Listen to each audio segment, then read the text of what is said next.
Sheryl Guy never dreamed she'd be thrust into a national political firestorm. I was appalled.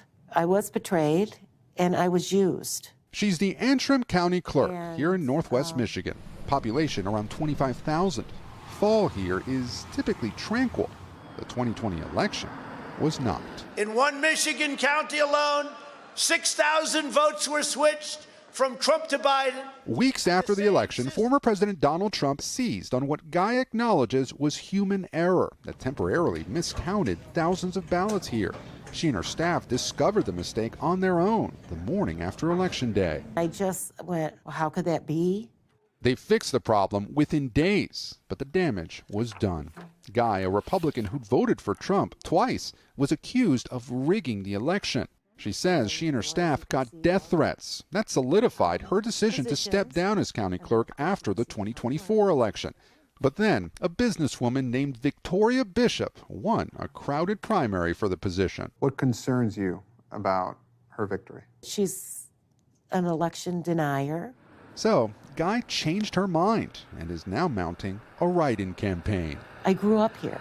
After the 2020 election, I felt that horrible air that I owned was my legacy. Bishop's campaign declined our repeated requests for an on-camera interview, but in a letter to the local paper, she said she was running to restore election integrity to Antrim County. She added, "I believe we still have dead people and people who no longer live in Antrim County on our qualified voter files." She's capable. Tom Stillings supports Bishop. He's a former chair of the county's Republican Party who still questions the 2020 election. He downplays the dozens of Trump campaign lawsuits that have failed in court since then, or a report by conservative legal experts in 2022 that debunked the false claims of major voter fraud. With no evidence of widespread fraud, isn't it dangerous to still be casting doubt? You know what?